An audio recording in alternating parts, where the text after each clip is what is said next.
সিম্পলভাবে সহজভাবে মাটন রান্না করছি। তো প্রথমে দেখো আলুগুলো ভেজে তুলে রেখেছি, এরপর পেঁয়াজটা ভাজছি। এটা কিন্তু এরকম করে করলে পেঁয়াজ কিন্তু কোনো আমি বাটাবাটি দেব না, পেঁয়াজটা শুধু ভাজা হবে। পেঁয়াজটা ভাজা ভাজা হলে দিয়ে দেবো আদা রসুন জিরে লঙ্কার যে পেস্টটা সেটা দেব। সেটা দিয়ে কষে টষে তারপর মাংসটা দিয়ে কষতে থাকবো।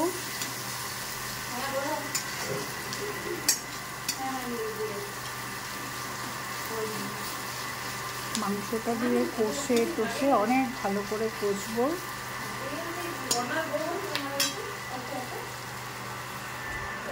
আর এদিকে আমাদের পাম্প চলছে জল ভরার জন্য।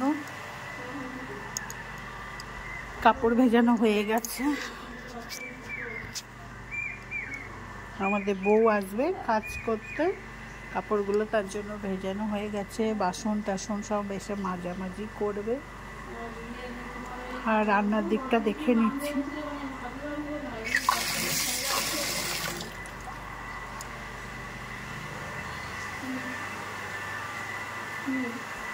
পোস্তর আলু কাটা হচ্ছে এদিকে,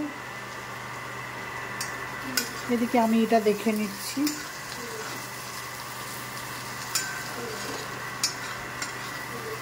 আর এদিকে ভাতটাও কম আঁচ করে বসানো হয়ে গেছে, ভাতটা হতে থাক।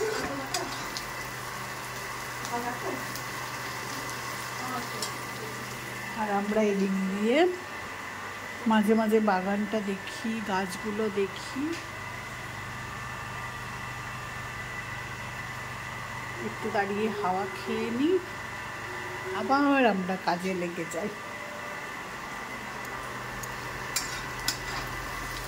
পেঁয়াজটা হালকা অল্প ভাজা হয়ে গেছে, এরপর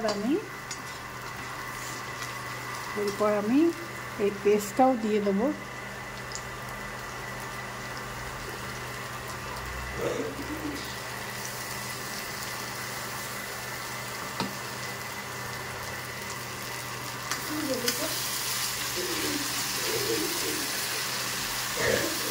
জল একটা ওই টমেটো আছে না, টমেটোটা একটু কেটে দেবো। কেটে দিয়েছিস, একটু নিয়ে নেবো।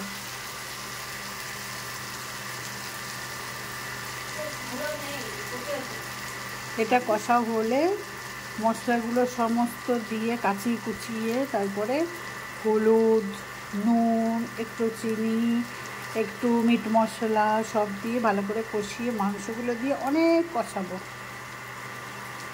কষিয়ে তেল ছাড়বে যখন তখন জল দেবো।